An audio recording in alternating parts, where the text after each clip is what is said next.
Hi, this is Wiz. Welcome to my channel.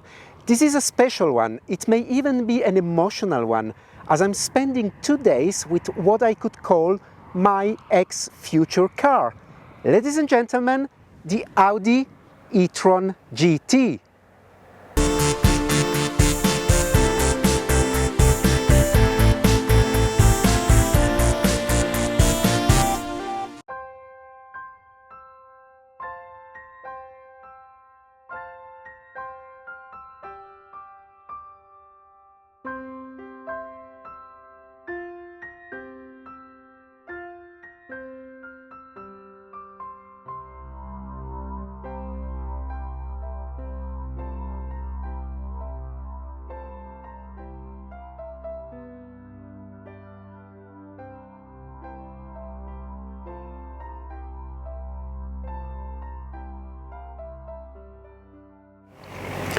Over the last 6 months, I expressed several times my intention to get a GT after my lease with the e-tron S was over, and thanks to my friends at Crissier, the local Audi dealership, I managed to get a deal where they would take back my S before the end of the lease contract in exchange of an e-tron GT.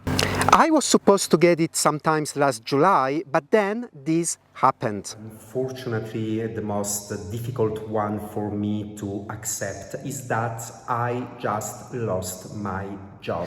Well, when unexpected things happen in life, you gotta take actions accordingly. And the first things I've done after getting that phone call was to call the dealership and cancel the GT. The car has arrived in the meantime, and it's now a demo instead of being the new Wiz Mobile.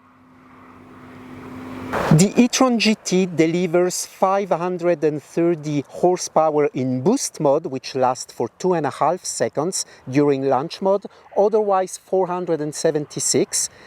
It does the 0 to 100 kilometers an hour in 4.1 seconds officially.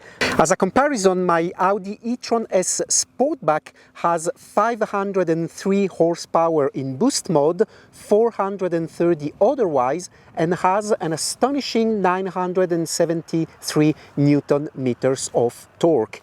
0 to 100 kilometers an hour for my e-tron S in 4.5 seconds, but I measured 4.1. I have made already a video about the RS version of this e-tron GT, so I'm not gonna go that much into detail, but I wanna emphasize once again how beautiful this car is.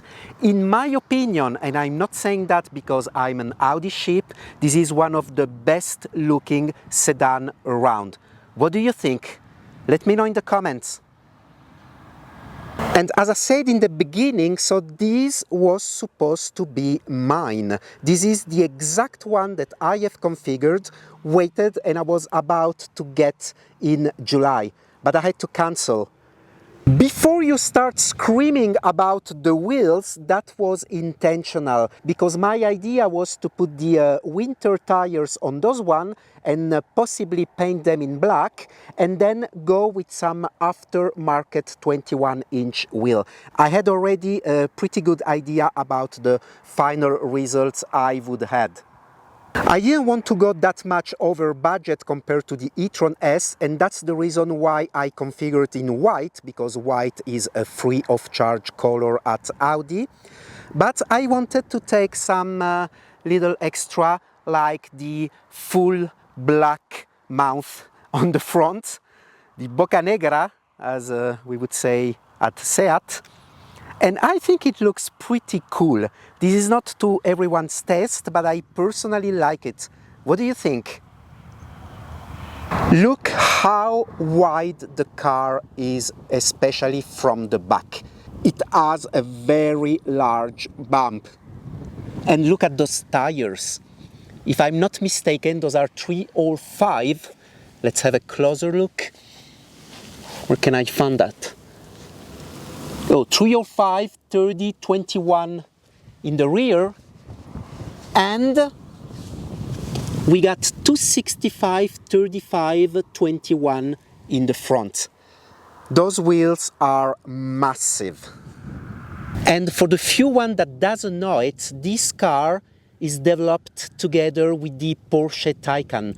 They share the same platform, and that's the reason why it looks so similar in proportion to the Porsche Taycan. I read so many comments saying, oh, this looks like the Porsche Taycan. Oh, of course it looks like the Porsche Taycan. It's almost the same car. Which one would you prefer? I prefer to see the e-tron GT with the rear spoiler raised, and I've just learned this morning that in order to do that you have to swipe down here, and there you go. Let's see if it worked. There you go. It looks so much better. The e-tron GT is wide, but it's also very long. It's 4.9 meters, almost 5 meters. It may be a little bit too big, too long, too wide for my taste. I think I prefer more a car of the size of the A5, for example. But I have to admit that proportions on this Audi e-tron GT are magnificent. This car is a head turner. Since I have this car yesterday, I've been approached by so many people asking me questions about the car, about the EV experience, and I can see people turning their heads wherever I drive. So if you want to grab attention with your car, this is the one to get. Beautiful, beautiful, beautiful. Those are my 3 words to describe the Audi e-tron GT. Charging ports on both sides, and contrary to my e-tron S Sportback, those are not automated. You have to do old-fashioned manually. This is the Type 2 connector, and if you want to charge faster, you'll have to plug it on the other side, where we can find, if I manage to open, the CCS. Let's move into the cabin now. Those are the standard seats, because I found them to be really, really cool looking. So I don't see why you should spend some more money to get the other one. I don't even know the name, so I didn't spend any money on that. I didn't spend any money on the trim, and this is something I would probably have regretted should I take this car, because as you can see here, all you got is some cheap and hard plastic. So should I configure this car again, I would go with the optional carbon fiber or other material. Another gripe I have, and I have expressed that from the very first moment I saw the cabin pics of the Audi e-tron GT, I'm a little bit disappointed about that screen. I know that the majority of you likes button, you like clicky button, because you feel good if you can click the buttons like that. On the other side, I like screens. I like to use screens. I like to to touch screens, and the gripe I have with this is that, in my opinion, it is too small now. And especially for me, having the e-tron S, I got the exact same screen here, and I've got the exact same screen there. So in my opinion, I would have loved something a little bit more modern. I would have loved a bigger screen, whether it's a portrait mode or landscape mode, and I would get rid of those cheap looking Audi A3 command. Same as the volume. This comes right from the Audi A3. I don't get that in a 100k plus sports car from Audi. And last complaint, then I promise I shut up about complaints on the Audi e-tron GT, because it's a wonderful car. this piano black? Why all car manufacturers now start using this cheap looking and fingerprint magnet piano black? I just hate it. I love the big glass roof. It brings a lot of clarity into the cabin. This is really, really, really cool. You feel a little bit cramped on the rear seats. This being the sister of the Porsche Taycan, the cabin is not that big, of course, but who cares? The most interesting place into this car is the one I'm sitting right now. By the way, this is what you get when you start pressing all the buttons randomly and frenetically. I will start to feel very hot in my ass, and that's the reason why. To summarize what I think about the cabin of the Audi e-tron GT, it is overall really good looking.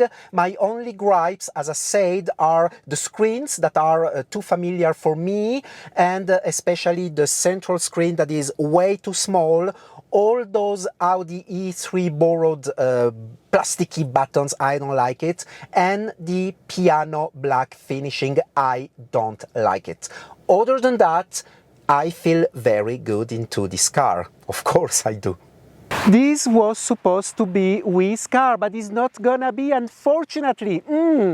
But still mixed feelings. I'm not 100% sure about me having the e-tron GT. I need to process this and to think about it. So there you go. Very strange feeling for me to having had the opportunity to drive that car, especially that very one white GT that was supposed to be mine. I believe that things happen for a reason. I stay very positive. I'm sure that Destiny has some very cool projects for me in the near future. Stay tuned. In order to know what will happen in Wii's life, please subscribe to my channel and activate the notification bell so you won't miss a thing. Thank you very much for watching this video. I'll see you on the next one. Bye bye!